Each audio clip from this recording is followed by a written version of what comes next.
Hello, everybody. Welcome to our WLG's discussion lab, third session today. And we have with us Anurendra Jegadeva. Hi, Anu. Hi. Who, for the first time in his career, has not been able to attend the show physically. And so we are here talking to him finally in the flesh, hearing the artist speak about the new body of work. You know, it's unprecedented times, and I have to say that this body of work, Anu, it's been great. I can tell that the lockdown's been fantastic for you, and yeah. So today we're gonna have Anu talk a bit more about the work. If you all have any questions that you want to ask Anu, please feel free to type them in, and then we will present the questions to Anu as we go through. Oh, at the end of the session. But really, I have to say, Anu, congratulations, because I can see how much thought and how much this time has affected you and how you have responded through your work. So, and I'm going to hand you over to Anu now. So, please, Anu, tell us how this all came about. Tell us how this body of work is developed. Lockdown blues. That's what it is, right? Basically, really, what a strange, challenging time to be alive in. Well, firstly about technology, okay, I'm pretty bad at it, so I'm feeling quite self-conscious. So Wei, I think you better just stay with me for a bit. But having said that, because of the session today, I've actually had a bath and had a shave and cleaned up and everything. It's been like months. We've been in lockdown for close to 7 months, okay, really. We had, I think, 3 weeks in between, but otherwise it's been pretty grim, actually.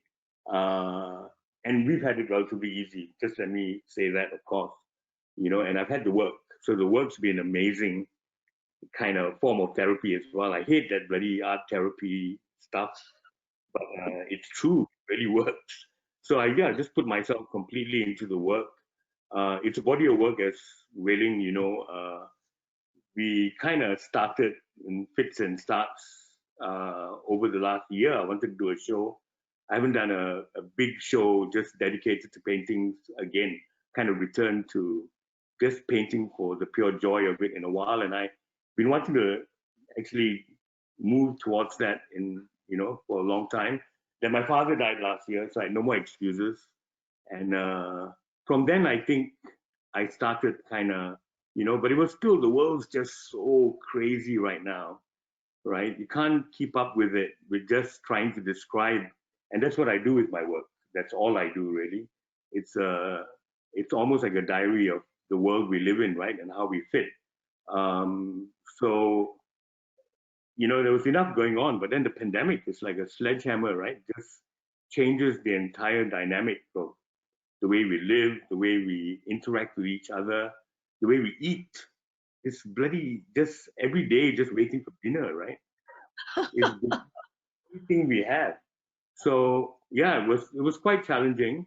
It was wonderful to have the studio again, and for me it sounds really selfish and really, I know there are lots of bigger things happening out there, but for me, just being able to go back into the studio and be forced to, think about just painting, really, not even the pandemic or whatever, but just a return to painting was wonderful. Yeah. So, and there's the work. They're like my children. Actually sending them away and being here without them became, my studio just got fatter and fatter. It's been so lean for a while, right? For the last year, since, as I said, since my dad died, just kind of a bit of a flower. And then it just got fatter and fatter, right? You go to bed and there's one new thing in there, it was wonderful. And then to have to pack it all up and send it away was hard. So I wish I was in KL, and I wish we didn't have to talk like this. I wish we could meet with all the people who are who are here today. No, of course, Anu. I mean, you are a great storyteller, and I think everyone who's joined us today really wants to hear you talking about the work. I mean, I think that we've got a few slides prepared, for you to just maybe talk us through you know, how those words have come about, what's the symbolism behind them. I mean, we have the QR codes and a little bit of snippets of you talking about them, but you know, maybe you can expand a little bit about Yeah. the through the PowerPoint. We've got a PowerPoint coming up, right? Yeah. Yeah. I mean, yeah, I'd love to do that. I think I can use the images as a crutch to at least start the conversation. Yeah, of course. And I think it's good to have the images up. Yeah. So maybe So we images in the order of roughly how I made them, yeah. right? And then how it's quite interesting because it kind of maps the two worlds, you know, the pre-COVID world and the post-COVID world, and it's like as I said earlier, it's like a sledgehammer, right? It's la la la la la la la, normal days, just happily going on and coughing everywhere. Because of my smoking, I just cough all the time, right? Nobody cared. Now, my God, when I want to cough, I have to run to my car, get inside it, cough, and then go out again, okay? Because people will beat you up if you cough near them. So Of course. just Yeah. just that one thing itself, just being able to get on a plane and go wherever you want to. I don't think we felt this distance from home as acute we have, and all that went into the work, obviously. Of course. Yeah. Yeah. And also, I mean, you know, yeah. So here we are. This is the space that you have not seen. Well, you're not being able to see it in the flesh, but here we are, an installation view of the show. You enter the gallery. Yeah, I mean, I always loved the Brickview space. I mean, I like the new space as well, but the Brickview space has got a lot of good memories. I've done a lot of big shows there, and I kind of like the fact that it was very conducive to a narrative. The floors, the sections, and the levels, and so you can weave a story quite beautifully. And yeah, so I like the way the work is hung, and I think it tells that story quite nicely. But yeah, as I said, my dad passed away last year, and we were kind of just taken with all of that for a bit. So this is kind of a small tribute to my parents, the Merdeka babies. They got married, I think, in 59, 58. So it was a real Merdeka romance as such. And my father was always very political, in the sense government servant, you know, real G-man. His minister was his you know, kind of hero as such. So, but quite instilled in all of us kind of political consciousness. Like most Malaysians, all coffee shop commentators, right? We all do it with relish, like how we could run it better. And so I think that has always been a part of the work as well. That kind of, and it's a search for heroes, right? Starting with my dad, but in every one of my works, all the series, it's really looking for heroes. And the one thing this period has really thrown up is just the lack of good men, right? Of leaders who are accountable. And so the work, I think, it can't help but be affected by that as well, because as I said, it's always been about celebrating heroes from, as I said, from my dad to Mahathir, right, who are constantly in my work. It's that search for heroes, right? And it's terrible how bankrupt we are now of that kind of credible leadership, except where women are either in the seat of power or near the seat of power. But as I said in my essay, that's another series, I think. Definitely, exactly. It's the age of Chi. Yeah, so yes, so that's my parents. And can we move on? I think we'll just move on to the next slide. So it all kind of, it's a diary every day. And these paintings actually link up to, of course, the Trump's immigration plan is modeled around Australia's very successful, already in place immigration policy, right?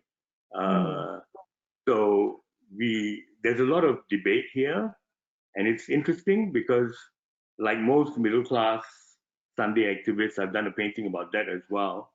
Once every 3 months, you go for a rally, and everyone's really happy, and they're eating their food and walking down and chanting these things, but so little really gets done. So this is an Ethiopian guy who is always there, and the whole idea of, identity and place, which are very common words used in art. They are very marketplace in a way, but in art, in the meanings within a lot of art. But now more than ever, it's very apparent that these are issues. They became a bit, I think for us, coming from Malaysia, the whole issue of identity and place has always been something contentious, something always in discussion, something we always feel, right? All of us, all the people who live in Malaysia, except for the original peoples. So it's a microcosm of the whole world as it is now, except that we've been doing it for so long, right? We've been discussing these issues for so long. So here in Australia, of course, each migratory group faces their own set of challenges, and the one before that will then shit on the one that comes after. It's like human nature, right? The Ethiopian and Somalis and all of that, they're the latest group of migrants here. So they've even taken off the heat a little bit from the Muslims. It's happening all over the world, right? Where migration is concerned. So this painting, that of course is Maccabe's famous painting of the bushland with the woman and her child, the early pioneers.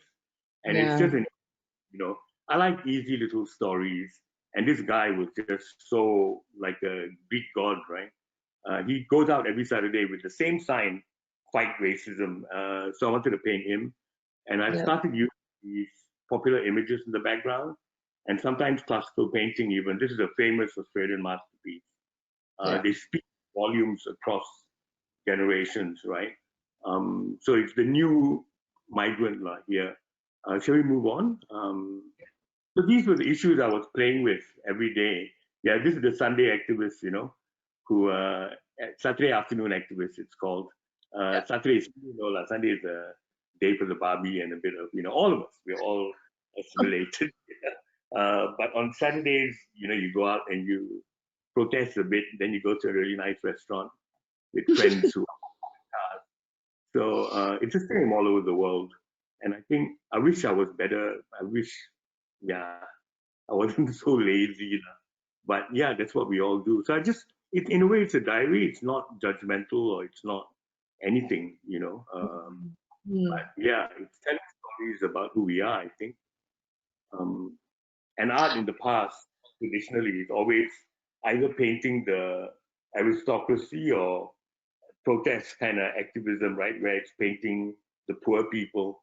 But the middle class are an interesting group that are often, so mine are very middle class perspectives, really. Yeah, I mean, I'm just saying. Actually, under the Queen Elizabeth, in this form, sort of appears quite a lot in this series. Yeah. Maybe you can just tell us a bit more about that. We're all born to empire, right? There's that indie joke, right, about why all Indians are rubber tappers, because latex is white. So you get to be near it at least, My grandmother, as I always said, had a picture of Ganesh and the Queen at the entrance of her house. So it's an interesting kind of negotiation we always have. And if you look at every trouble spot in the world, the British were there, and then they screwed it all up and left. So it's playing with that idea, and in many ways, I'm unashamedly a royalist. The first person I collected stamps as a kid as well. I was the secretary of the Philatelic Society, in school. So I was pretty serious. So stamps have always been, and you see it repeated in the work over and over again. And which of course, they're all Fijian snappers and stuff like that, which are the fish native to Nauru. And a lot of these paintings are about the detention of refugees in the offshore centers. And so I play with all these ideas, really, but they start out as stories for myself, right? If I can make them beautiful enough for people to want to have them in their homes, that's great, you know. So it's a kind of that aesthetic and that idea, but it starts at a very autobiographical point. But I think I'm every man, so what I'm experiencing is very much what you are, and you know, yeah. The Queen happens again and again, as I said, and that's a reference, of course, back to the whole, firstly, our colonial past, which is so similar to 100 other countries, right? And secondly, is this thing about at every hotspot in the world, the British have been there for a while, for sure, because they were so good at empire, right? Yeah. And then they on, and they, for the longest time, we also were quite taken in with this whole, almost a pride of our colonial past, right? So it's interesting because these works were made really before George Floyd's death and the aftermath of all of that, right? But they raise a lot of questions about historical past and the burdens that uh, um, you know, descendants of that have to carry with them. Um, and yeah, so I use the Queen. It's a wonderful image as well, right? And the stamp, as I explained earlier, is something which I've always been, you know, I collected stamps. I mean, with a passion, a real passion. So, um, so they feature in my work. Yeah. Okay, so Anu, tell us about pet peeves and what's going Well, on this here. one, it goes back to that. It's a Somali mother and a Rohingya mother. Um, and I'm always amused, you know, from the time, it's that whole cliche about how in the West, in more affluent societies, your pets are often more important. In our house, my wife loves the dog more than she loves me, okay?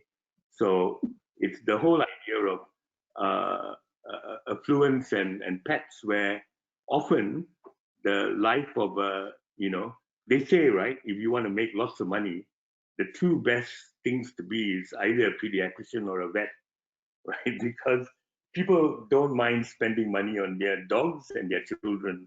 So playing with that idea, I've used, I think that's a Turkish van, which is a fancy cat here, and of course a pug, which is our pug, and just playing with that and symbols, you know, flowers from their countries of origin. It's simple signifiers, you know, pedigree, whiskers, but I try to put them together that they work quite beautifully as an image. And they play with those things. Fundamentally, it's that marriage of symbols and aesthetics, I don't know, I guess, in a story. Yeah. Yeah, and then this, of course, my obsession with guns, I tell ya. And the Taliban. Yeah, British were here, yes.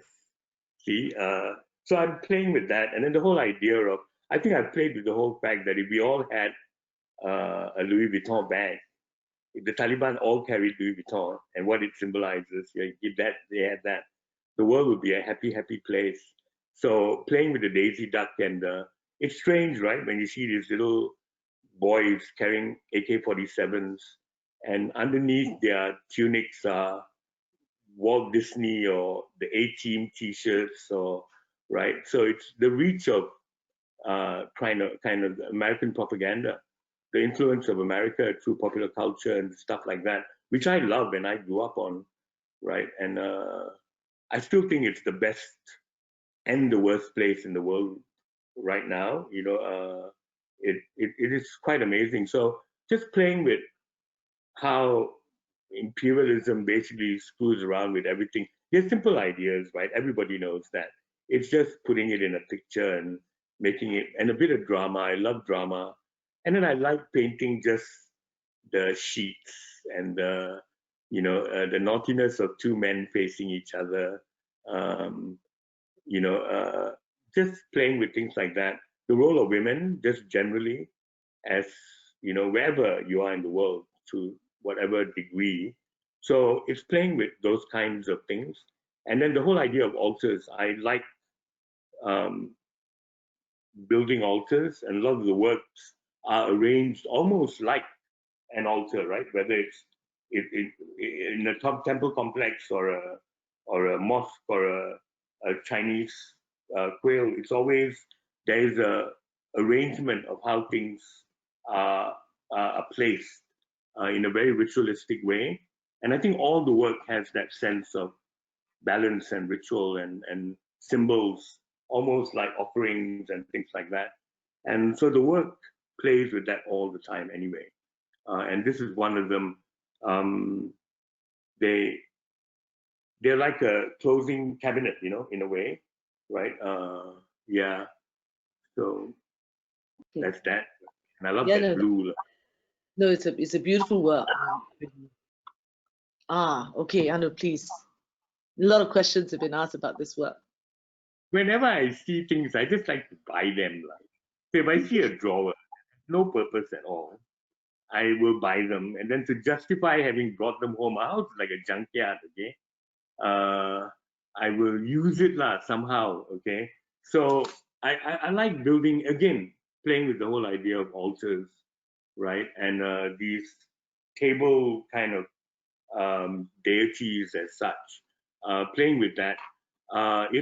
It's a drawer from an old Victorian cabinet.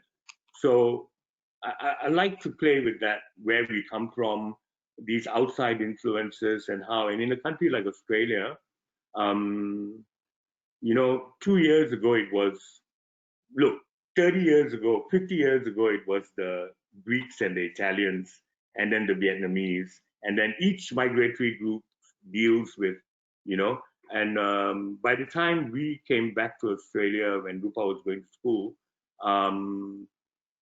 it was the Muslim turn. The Indians had it just before then, right? So everyone, as they assimilate, you know, I suppose it's a reality of living in a new place. I don't know, right? But when we came, it was the Muslims who were getting a lot of, you know, I think the shooting in Sydney had just happened and things like that. So it happens in these cycles, right? So I juxtaposed it on this drawer, which had these 3 panels, right? And just playing with, again, the narrative to find things, the Victorian drawer, that is the past of this country, and then playing with painting this thing, but the fun of recessing this figure and, you know, trying to, and then the 2 little, those statues which I repainted, those little plaques, the wooden plaques, are actually tools for teaching children how to pray. It's a beautiful thing. So there are like 50 of these things which I've used in different works, right? Of how you start, before you start prayer, you wash, and you know, the whole ritual of praying. And so I've just played with those. I reinvent them, I repaint them, and then so to try and play with the idea of, I don't know, to push myself outside of the 2-dimensional plane, and to try and make 3-dimensional objects. But they're always painted objects, though. They return to that. And then at the back of it is it's an old photograph I found in an op shop, and it's obviously a Greek woman, probably circa 1930s, and just playing with that image again of, she would have faced her own challenges when she came, and that idea that it's the same old story, right? It just never ends. We never learn. We just treat everyone worse than how we were treated. You know what I mean? Almost.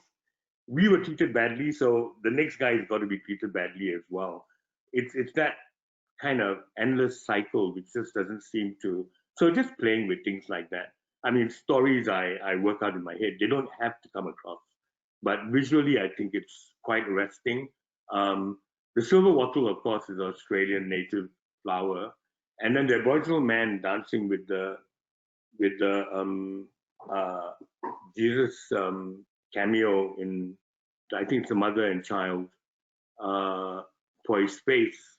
Often we forget the first people, right?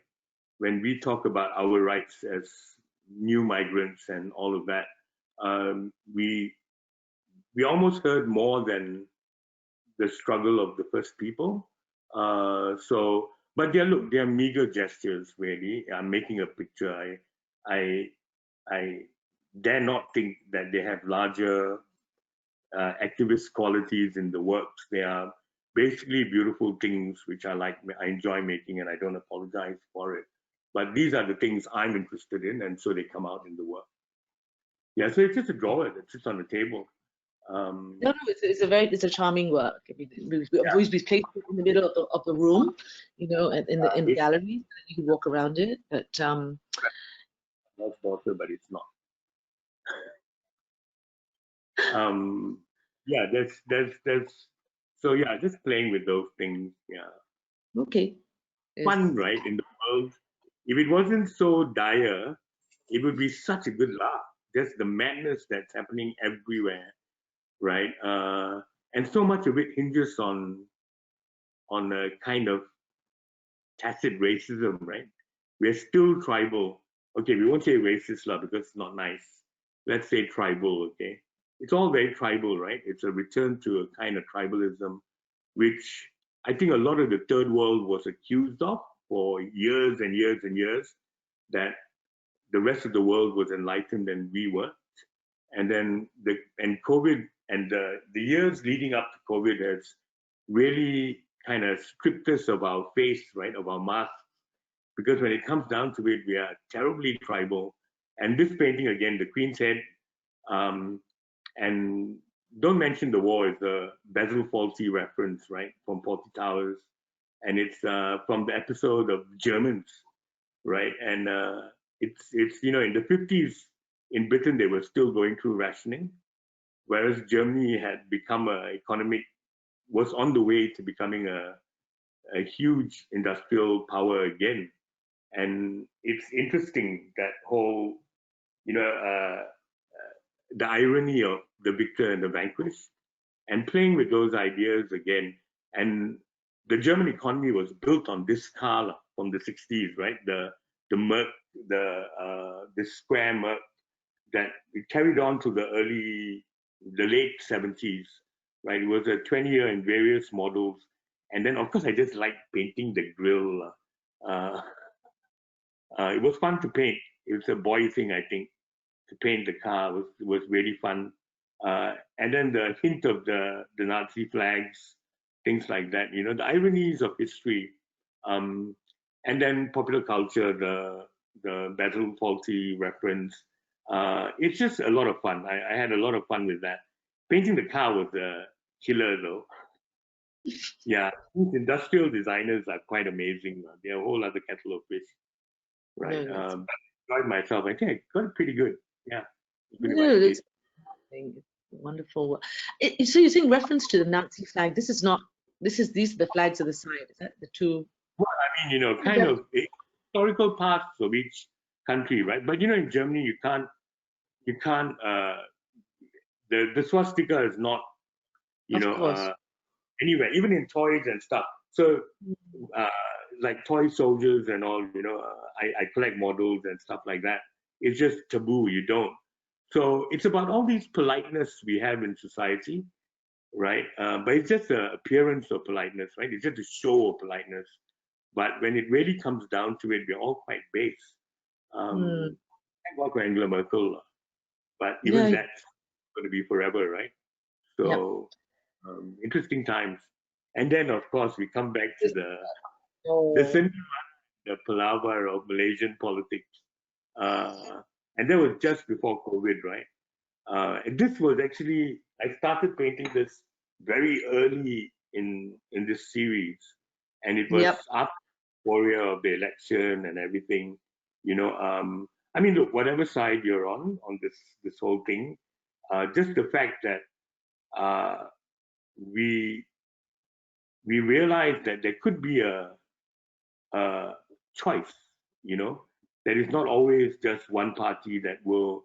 I think it's a great thing, even if the experiment has stalled, right? It still has. It's a valuable message, and it was great. And so when I painted that, that's me with my purple finger after voting, right? It's a meandering mess, this painting. I love calling it, because it's got all the things that make us Malaysian in it, right?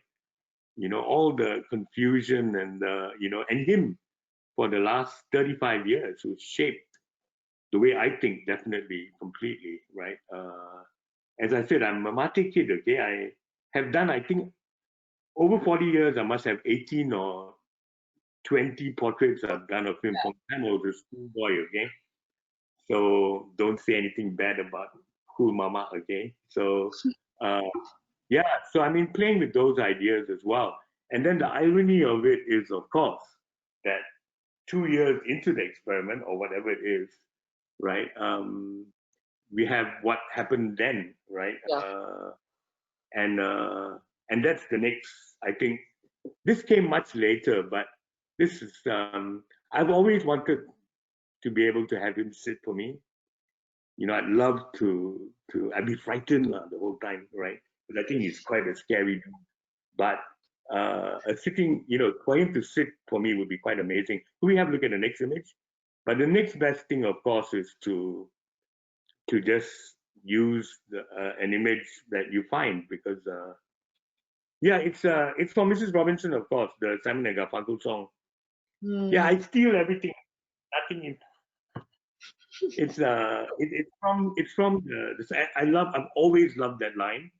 It always, even without thinking of home or Malaysia or anything, that line, the nation turns its lonely eyes to you. It's just because, as I said, my work has always been about the search for heroes, and our heroes in our contemporary life are in our leaders, right? That's where we cast our ballot for, to support our hero. And a nation turns its lonely eyes to you. It's just inevitable that we are always disappointed. You know, I don't know, maybe we expect too much. They're human too. But that whole thing, and I think we all wanted, I mean, not all, but so many of us, many Malaysians wanted this change to work, right? However, but it worked for a while. So it shows it can work, right? But look, the state of the world is, and the world turns its lonely eyes to them, all these men, all these leaders all over the world who have just failed so miserably, right? It's appalling that there isn't a consensus around the world about how to handle the COVID. Is just, it's just so weird. I know, we're all just caught in the middle of all of this, right? Really, from the coffee shop, I could run the world better. Okay? Seriously, no fat, sweaty, hairy. No, I don't even have money in the bank, right? But I could run the world better. Can you imagine? It's pretty, yeah. It's a terrible indictment, I think. And I don't know. Impa, my wife is convinced that it just goes back to normal. She has very little faith, but I hope humanity is changed forever. Me included. I'm a lazy fellow. Yes, yeah, yeah, and Okay. this, of course, yeah, this just carries on from all of those. This is actually these are photographs my friend Rizal took of our friend Wandi, who is collects. He's actually it's a Javanese outfit. It's not Malay, right? Oh. But it's the whole idea of the career. And in one, he's pulling it from a photo session that Rizal took. But just I wanted to use these poses and these images. In one, he's pulling out the crisp, and the other is he's pushing it in, and it's really about reckoning and retribution and politics, and as an outsider, the tensions that you may feel as the other. And now now that there is a two-party system, there is a fallout, right? Whenever, as Trump keeps saying, we won the election, right? So we can do anything we want. So it's a reflection on the state of the world, really, and political systems all over the world. There is no continuity, right?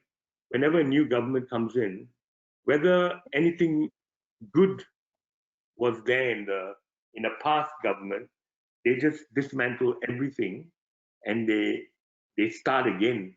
So humanity starts again every political cycle. Yeah. right? And then everything that was done before. I mean, look at America. It's like he's the leader of the free world, okay? And it's the supposedly the richest, most advanced country in the world. But every single thing that Obama did has to be dismantled. And Sure. now, if a Democrat president comes into power, everything that Trump did, yeah, Yes. there's nothing much to save now, but has to be dismantled. So it really is a. So how I don't know how we. Hey, remember the Federation, Star Trek, and all that? You know, a League of Nations, and the United Nations, for God's sake, as well, right? Which is a real thing. It's not science fiction, but it's not real anymore, is it? Nobody gives. I mean, the WHO. It's So these works actually, I think, just moved into a whole other realm of meaning for me, anyway. Right? Hmm. As an outsider, I think it was painted in the immediacy of what happened at home, Right. and what happens now. Do we just lompat again as we are Yeah. prone, or is the cast die? The die been cast? The die been cast? Right? So it's about politics, I think. Right. It immediate response to what was going on at home, but more than that, I think it's a reflection on power and just political systems, I suppose. The in and out. It's like a swirling door, right? You're here today, you're gone tomorrow. You're here today, Yeah. you're gone. Yeah. Absolutely reflective. So in a way, China works much better. Trump is not. So Anu, just a quick thing. I wanted to just ask. I know that the palette has changed somewhat in these two works. I mean, we've noticed this in a few of the new pieces. Maybe just expand a little bit about that. yeah, I think that just kind of happened. I still look. I'm an Indian boy, so I love color. Okay, Taipusam is my thing. All right. So but COVID helped me temper it, lah, control it, pull it back a bit. So there are always pops of color in all the work. Even here, I can't resist the red and the blue, right? Kind of Mm, needed that to but the gray, of course, is it just as I said. I mean, it's living in a place, confined in a place is gray enough, mm, right? mm. And outside of that, it was shorter winter days, stuff like that. Everything is darker. Here we had a curfew as well, which is Oh. yeah, we are that important. So we all have to be at home. So like good little girls and boys. So I think the gray just kind of uh, came out of that. Mm. Um, there is an emotional side to it. I also had a lot of gray paint in this one, which I started out using as just the background, and then the images started coming out of that. I kind of like the textures, and I like those hues. I always mix them with another bright color to kind of make them ping a bit. Mm. They all have these colors. Like he's got the gold on his kris and things Yes. like that. Wow, which I love color as well. So it was very Mm. much balance. I think I've come to a happy place. I Yeah. enjoy it. Everybody okay. It's quite bizarre, right? To be talking to people. They all balik rumah around it. We won't know also. I won't know. I'll be talking to like you. No, everyone is still here. No one has left. No way. And then yeah, and then there's of course my daughter at home, right? Like captive, like a hostage, no choice. She has to do what I tell her to do for once. The Premier of Victoria has told her she has to listen to her parents. So yeah, so as soon as the lockdown was happening, she was kind of between tenancies. So she came home and then got stuck here. Lah. She was just waiting to move to another place. And then she just got stuck in with us for 6, 7 months. It's punishment for all her bad deeds. She has to spend it with us. So, but we had a. I think it's been really good for families, right? Right. It's just that we might not realize that actually it's forced. So our children don't really love us; they just have no choice. But yeah, it's the reality of. I feel really bad for young people and the fact that I mean, didn't we have a great growing up? But it's going to be a different world. I mean, 6 months just being with your parents in a closed home, we get 1 hour to go out and walk and come back. It's pretty, so we survived it really well, I think. Um, and yeah, so Impa is working all the time and she's too grumpy for me to be able to ask her to sit down for me and also I just boss her around. So she's a great model actually. It was really fun. And I think painting your child is quite a tender thing. It's quite a, so maybe that helped the work as well. But yeah, letter to my grandmother, of course, reference obviously to my mother, to both our parents, but more to my mom, of course. My father's just passed away, and she found the lockdown quite hard. Yeah. The isolation is hard. She was doing really well until the lockdown. So Mm. yeah, the world's just suddenly become so big, right? It was this tiny thing. You just got on a plane and you were at the end of the world in 18 hours. Yep. I went to Malaysia 8 times last year. Okay, terrible, lah, Wow. my country. I know. So we all have to change, and we all will, right? I Sure. think air travel will become so prohibitive as it should be. It's terrible. Lah. We had a good time with it, and now we are telling all the young people now this is the way the world should be. But it's just too bad. That's the reality of it, and Yep. everything's gonna be difficult. I don't know. Maybe it'll just go back to the way it was, and we wouldn't have learned anything at all. Or maybe we'll go for 3 holidays instead of 8, 3 times back to Kerala. You know what I mean? It's of course my father died last year, so I had to go back, but a lot, Mm. and I wanted, but yeah. So the world's just become huge suddenly, right? It Yeah. it Well, it's yeah. it's tiny, and then now everything is so out of reach again. So Yeah. I'm just those things, yeah. I think there are a few Rupa paintings, and this is of course Rupa's boyfriend. Uh, yeah, very Jesus-esque. Um, I, again, just going back to my dad, this painting has taken on very many different. My father passed away last year. Rupa was in India traveling with him, and so they had to come back, right? And he came back with her, and so it was quite interesting. Can we go back? Yeah. Go back to the last slide, please. It was quite interesting.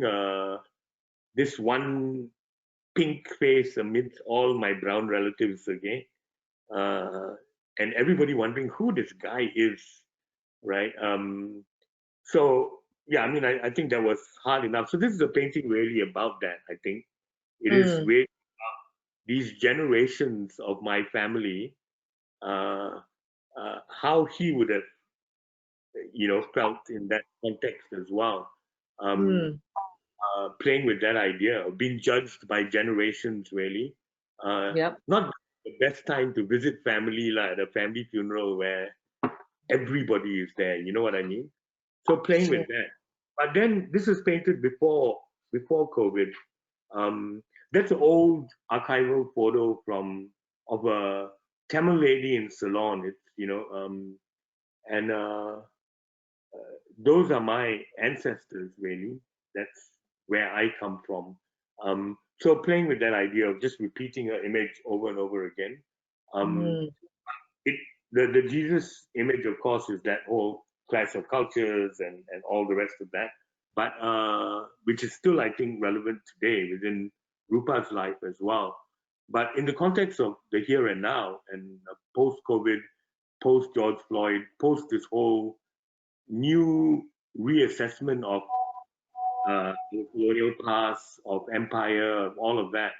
Um, this painting, I think, also is about the burden that young white men, especially more than women, I think, uh, face trying to deal with that. We see a little bit of that when I was traveling in Germany. You see a little bit of that with Germans are always negotiating their pasts, right?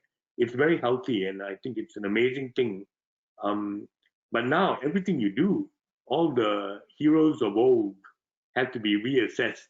I don't know how sensible it is and how you do something like that, but Mm. at least time for the discussion, right, of our colonial past in very real ways. Yeah, again, nowhere to go, playing with. I love this painting just as a painting. I like detail. I like little, like branded shoes and the branding on the helmet and stuff like that. Kind of brings you into the here and now, into the contemporary world. But that is our daughter's life, just all dressed up and nowhere to go, right? Sometimes on Saturdays, she would dress up and just cycle around or go and maybe glimpse a friend in a park and things like that. So it is about that changed world again. The whole, I promise this is the last one. uh, there are a lot. It is the only convenient and willing participant, right? Right now. Um, but yeah, the taunt of the open blue sky, right? This idea of I've always used the aeroplane in my work because from the time you were small, right, you kind of looked up in the sky when you saw a plane and you imagined where these people were going. And Mm. from a very Sri Lankan Jaffna Tamil background, the whole idea of going to VI and then going to study in the mother country and all that, the whole idea of going away in an aeroplane and airports um, was just such a casual, usual thing, right, for us in Malaysia, in the middle classes especially. And then of late, just across the board, people traveled and they went everywhere and they did stuff. And now it just stopped like that, right? It wasn't even gradual. It wasn't even an economic downturn and people slowly stopped doing it. It just was all there for everyone on Monday. And then on Tuesday, it was just gone. Yeah. Yeah. So again, just playing with those ideas. Yeah, these are, I mean, the opera singers, the Bharatanatyam dancers, um, they've always been, I think a lot of artists love the whole Southeast Asian artists, especially. We are lucky to have been, have access to such beautiful decoration and this kind of breadth of cultural iconography and mythologies and stuff like that that all kind of blend together from the Chris players to the Chinese wayang to the Indian Bharatanatyam. It's stuff, it's rampant and it's easy subject matter, right? If you paint that, and you can paint it convincingly, immediately it's a bestseller, right? Who doesn't love it? It's beautiful to look at the decoration, the gestures, the drama, and all of it. Um, they're very easy to do. So I've always relied on them if I'm in a rut or if I am, So I thought I would pay tribute, return to my loyal actors in my paintings. So I returned to the opera singers a little bit, um, and just the whole idea of performance without an audience, which is what and I think the arts has been especially hit badly uh, by the pandemic, and it's a real indictment of our worth. If this is the life I thought was important, even as a journalist, I wrote mostly about art. So, but I mean, this is even the worth of the arts, I think, has always been in question. We always used to have to fight for an extra page or extra column for the arts when we were working. But Yeah. now with the COVID and with government subsidies um, for business and for industries and things like that, the arts always last on the list, right? And Yeah. so I wanted these paintings to be about that as well, right? Really about I don't know, they're unshameable, but to shame the powers that be, because Mm. everywhere in the world, the arts is sold as such a huge tourist draw and things like that. And then at a time like this, they're just going to let it die. Artists are having it really hard. So these and the Bharatanatyam sing dances as well, because my cousin is very prominent. I mean, Maven is really fantastic dancer and all that, but they're all faced with this predicament now, right? Because if you can't perform, what do you do? And at the heights of the now he's fine, but earlier on, for people who are, what we do is about that exchange, and then to be stuck in a room, and just coming down to the nuts and bolts of everyday life of artists. How do we survive? What do Yeah. we, how do you so I think that's part of it as well. And then deliciously at the same time, of course, the virus came from China, and then Trump got on his this one, and then closer to home here in Australia, of course, sometimes we are like the sheriff for America, right? In the Far East. So, I mean, that's what it's been termed that way in the past. George W. Bush, John Howard was his sheriff, right? So playing with those ideas as well, right? Why did I say that? Huh? Forgotten now. They're talking about Australia being the yeah, but just playing with those ideas. No, like even here, and the arts it's hard for people in the arts, and so the dancers all were in one way they were revisiting subject matter I've always played with. Oh yeah, Trump, and blaming them. So deliciously, a lot of people say like, "Hey, what are you saying here? It's is it naughtier than it is?" And I suppose it is a little bit, right? But it is a madness at this juncture to focus on something like that, right? When there are 200,000 people dead in America, that is almost, that there can be no coming together and a reckoning later. We're still in the middle of this thing, and sure. yeah, so playing with that. And then the next one is, yeah, this is just these are the little starting points to work. This is a metal sign that I found a friend gave me. Phu is quite a migrant Chinese Vietnamese area, right? And just play. There's been a bit of a rise of racial kind of stereotyping since the virus, lah. Towards Asians, especially people from who are from China, and yeah, but all of us get a little bit of it, lah. It was just kind of playing with that, but it was early, this one, at the start of the whole idea of it being a danger. It was around the time of the Chinese accusations that I did this. So it's on a metal sign, and yeah, just one of the things I collect that Can I eventually. ask you, someone mentioned to me that this work, sort of reminded him of the immigration policies by Arthur Caldwell. Have you heard of that in Australia? When he was the Minister of Immigration post Second World War, he introduced the White Australian policy. Yeah. And it's all related. Yeah, because it was.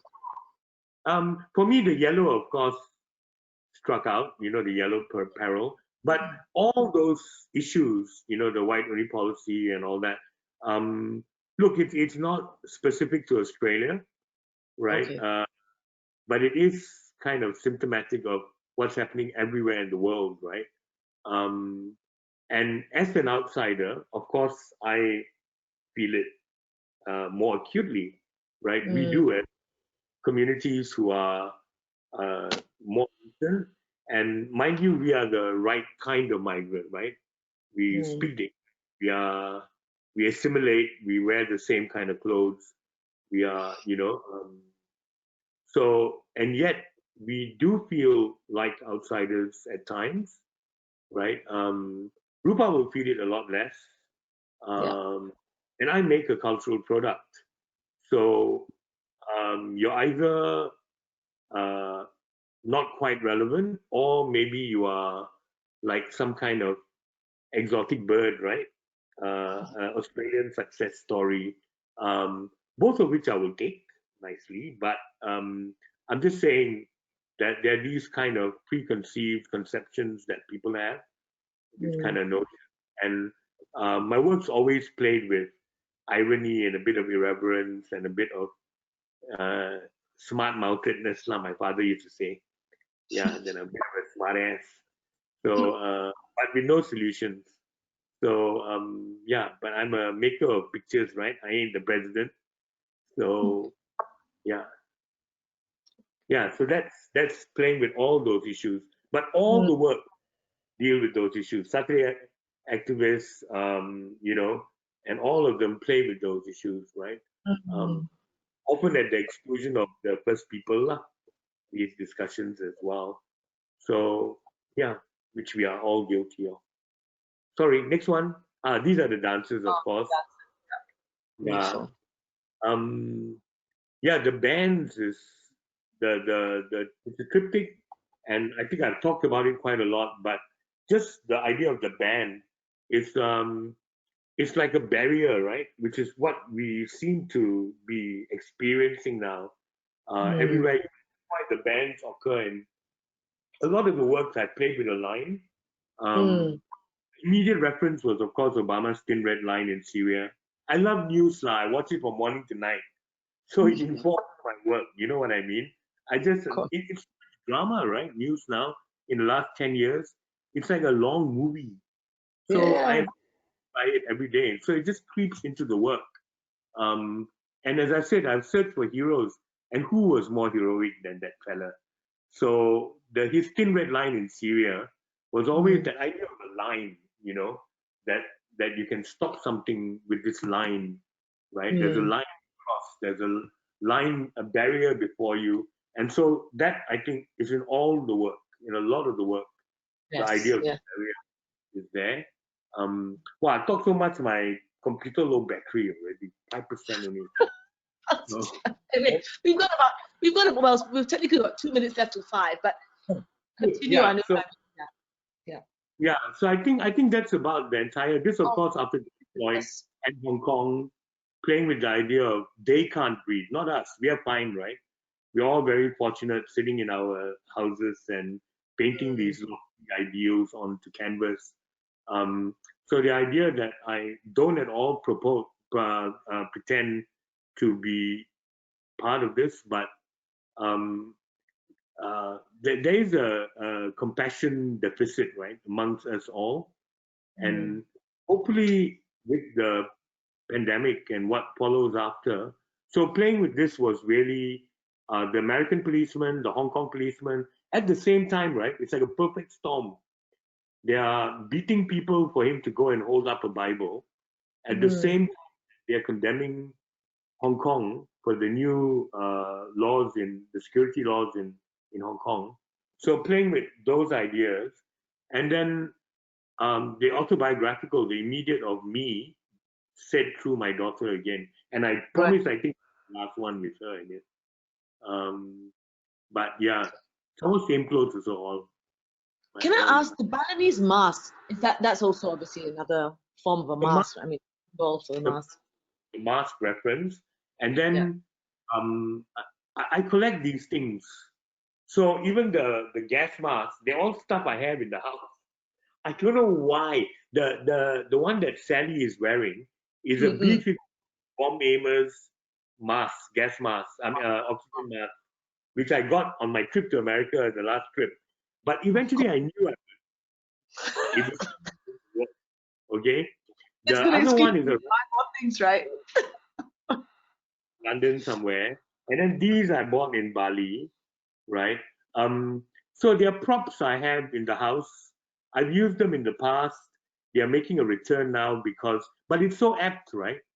Just the whole idea of the mask and the resistance people have to wearing that damn mask, right? So that as well was something which I wanted to play with, the whole, and of course in Asia, we're so used to wearing the mask, right? When all the so-called civilized countries were laughing at us for wearing masks everywhere, we've been wearing it for years now. So we took to the mask quite easily. But my God, the resistance of people in the first world to put on a mask So the mask just repeats over and over again in the work because of that. Now you're really being able to count how many teeth I don't have, okay? Okay. Hey, I can't go to the dentist, okay? The premier says I can't leave my house. So the next time everybody sees me in KL, I will have teeth. But Okay. right now, it's not my fault. Okay. Yeah, so another day in paradise were early. I went to America for 3 years ago for a 6-week kind of road trip with and this is just these lyrical little things I was making. But I must say, I went to America for 6 weeks with the intention of coming back and making a body of work about what was happening, because I am interested in American politics. I am interested in, just the mythology of great men as such. Okay, and so it was interesting to want to do that. But he sucked the air out of the room, because I really, that's why it took me so long to find a body of work, because the American paintings for the long time was just fits and starts, but now suddenly maybe it's this body of work and what's happening in America right now, but what I experienced 3 years ago is suddenly now taking root in my mind much more. It's growing quite a lot more. So the new work that I'm doing right now, I don't know how they will evolve, but they're definitely revisiting that trip. It might be one major work that comes out of it, and then I've got about 6 or 7 which are in the catalog, which by themselves are beautiful paintings, but I couldn't find a way for them to connect until now, which is bizarre because it's 3 years on, right? Now suddenly they are beginning to happen again. So that's what I'm kind of working on now. In the lead up to the election, as I said, I watch a lot of TV. So a lot of what I experienced then, now with the, I mean, people say, why should we care? Why should I bother? And my father used to tell me that sometimes. And I suppose it's because eventually, whatever happens there in that donkey place will, with the Donkey King, not the donkey place, the Donkey King will kind of affect the rest of the world, right? Completely. I don't mean that in a rude way. I mean, yeah, I do. I'm quite rude. Anyway, sorry. Yeah. So these are just little paintings like that. I mean, Ellis Island and the Statue of Liberty, they are easy. They're symbols which just they ring so hollow now, right? All these stories have been told for all my life, really. I grew up on that culture, and so I think it's quite an intense.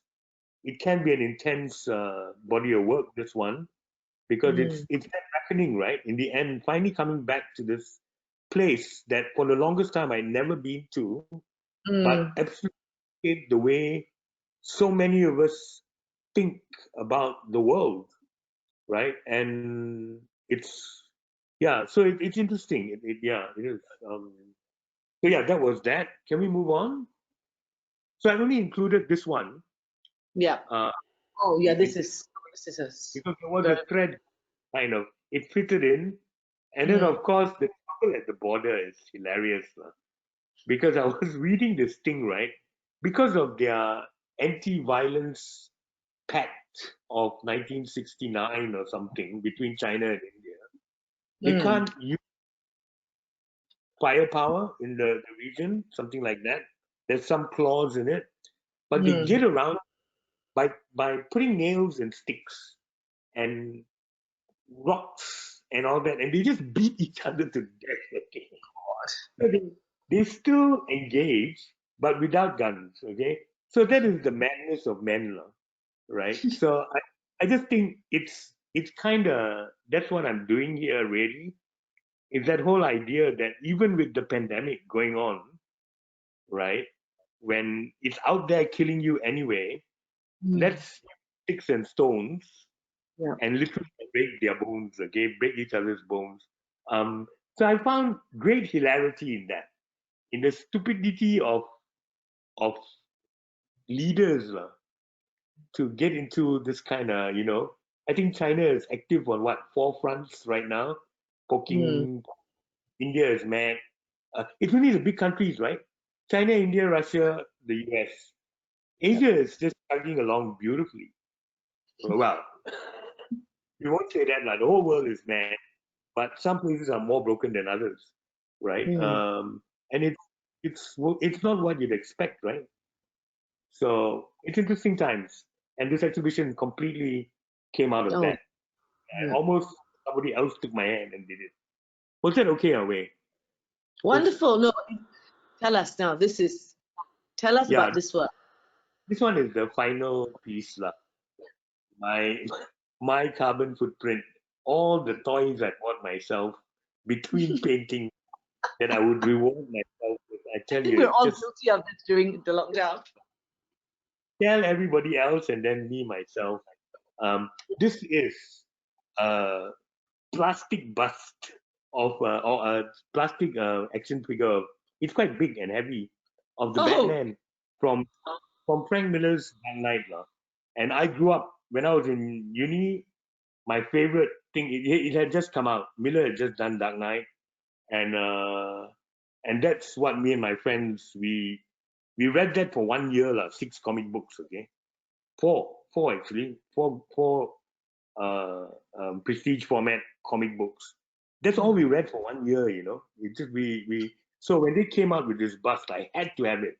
I won't tell you how much it was because Impa is here, but the wonderful thing about it is it's a real symbol of American exceptionalism, right?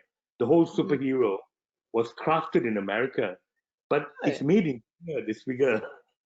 So I mean, this is the irony that's been. I mean, people have used this in cartoons for years. I just wanted to use it in my painting, really. Just that play of irony, and the stamp is it's the ox, and that's next year. And it's basically all of us waiting for next year. yeah, no, that makes a lot of sense. Just, And then the bullet hole. The bullet hole. Tell us about the bullet hole. The bullet hole is just it was a flaw in the wood, which I said, wow, so nice. It looks like a bullet hole, okay, and it fits directly with this whole true detective, that period because the original Batman in the 50s was a detective and he had very little. He was, Adam West was not a big, bulked up Batman. He was a little guy, like a ballet dancer, okay? And he had a gun. He used to shoot things, and there was sort of kapow and bang and all that, right? So it's trying to bring those two, Batmans to each other, I think, and it just worked perfectly as a bullet hole, right? So yeah, so I left it. The other side is completely unblemished, quite a lovely piece of wood, but I love that hole in there, that flaw, and it's right at the horse's head as well. So I just left it. But it is a still life like this. This is a painting of my still life, which is on the cupboard over there. But yeah, so this is what we do, right, to soothe our most base instincts, just buy things terrible. But yeah, so this is one of the things I bought. I've also gone Lego man. So whatever gets you through the night, right? Absolutely. So yeah, and the last one is talking about you through the night. Yeah, close friends that get you through the day, and food every night. Just these are interesting because they were actually done before. These guys are just friends of mine, and always need sitters, right? So they sit for me, and then the other people I just done, me as Ganesh, because I'm like an elephant, and I like to eat. So it's a little obvious portrait I did of myself, but in the context of now suddenly again, I'm quite happy actually that the work has a resonance beyond its immediate making, that it takes personality and character that transcends the time it was made in. And he, as a Hindu god, and Ganesh loved to eat as well. He would love. So I'm playing with that idea as well of me, Ganesh, and the fact is that you're so isolated, right? That you just crave for human contact. Yesterday was the first day after 7 months that we met some friends in a park. We're still not allowed to meet in the house. So we met in a park, and in true Malaysian form, of course, all the locals with their little bags of sandwiches. We had one big esky with like hot fried chicken and cheese and meats and all kinds of things. So we went out yesterday, and it was amazing just being with people. We still cannot touch and all that, supposedly, have to social distance, but you can sit in a circle of 4. Human contact, there's just no substitute for it, right? I mean, I must say I quite like being solitary by myself. I enjoy it, and so I'm not a terribly social person, but even so, it's hard. So this painting suddenly just spoke to that as well. So these are the people I miss the most during this time. Only thing to look forward to is dinner, lah. And then this is my sweetest painting, lah. This is like a segue, just a footnote. This is what it is. This is a footnote. It's a distraction from the last 7 months. This goes back. I mean, Ismail Hashim is, of course, Ismail Hashim, the photographer. And as a journalist, the best thing about a journalist is I met all these amazing people, right? And Ismail was just the most wonderful man. I'm a big sweater. So whenever he came for my shows, he used to bring a good morning towel in his pocket. My goodness. And then halfway through, I'll be sweating and sweating. He would just take out his towel and slip it into my hand so that I can keep it and wipe myself afterwards. Okay. He was a real sweetie, lah, and I wouldn't see him that often, when we go down to Penang, or when I was a journalist, I interviewed him a few times. He was brilliant. He was a very brilliant man, fantastic photographer, and real innovation. And he used to make these fantastic photographs which he would hand tint. And in one of these interviews, it's a small piece, it's not a big piece. In one of these interviews, he was working on the tinting, and then he tore it accidentally. There was a little tear. And so he said, well, here, Anu, you can have this, And so I had it for years, right? I mean, he didn't sign it, nothing. It was always something. But being an artist, and then I collect a lot of rubbish as well. Our house is so full of things, right?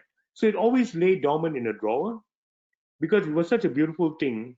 And I didn't want to just plonk it on the wall or whatever. So it was always in my drawer for ages. And then now during this period, I don't know, one day I just, you kind of remembered Ismail. And I do that a lot. You think about home and you smile about things and I was probably going through the drawer and I found this. And I thought, yeah, I'd like to do something. It's like me after Ismail, Sure. There was a little distraction. It doesn't fit, and yet it fits completely with the show. It's a collaboration between me and Ismail, I think. And it's a kind of return to a gentler, sweeter, simpler time. And I was younger as well. So, yeah. So that was the last, not the last. It was in the middle somewhere, right? But I think we end the show with it, or we close the catalog. It ends with it as well, and I don't know. It reminds me of my dad a little bit as well. So yeah, so that's the last painting. Thank you. No, thank you, Anu. Thank you so much for talking us through this. It feels surreal that you're not here, but at the same time, it's wonderful to have you talk us, like it feels as if you are here, right? And I think the nice thing is that it doesn't. All here, okay. So at least I Sorry? got 1.5 hours of talking. Yeah, so I think I think everyone's enjoyed today's webinar very much, and just seeing you, in the here, virtually even is better than nothing, right? And At home. yeah, so it's wonderful. So I don't see that there are any sort of questions from anybody at this point.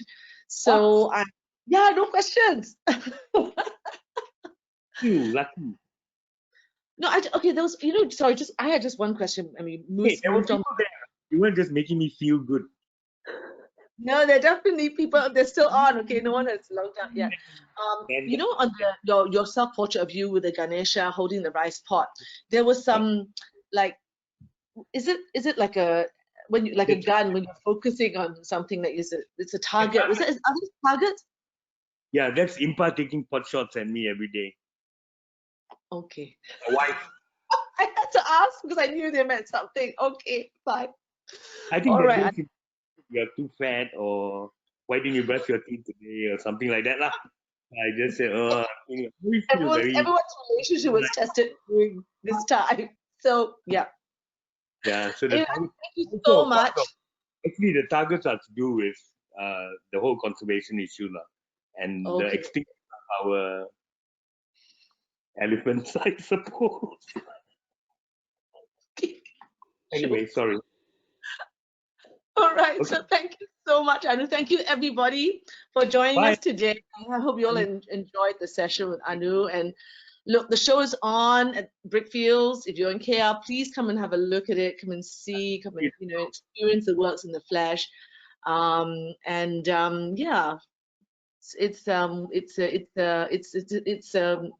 it's a milestone show. It's one of the. I think Anu, you've really outdone yourself with this one. And I think we have these times to thank for it. Yeah, I'm very happy, and thanks. I really enjoyed talking about myself for one and over hours. So, okay. Take care. Thanks, cheers. Bye. Let's do this.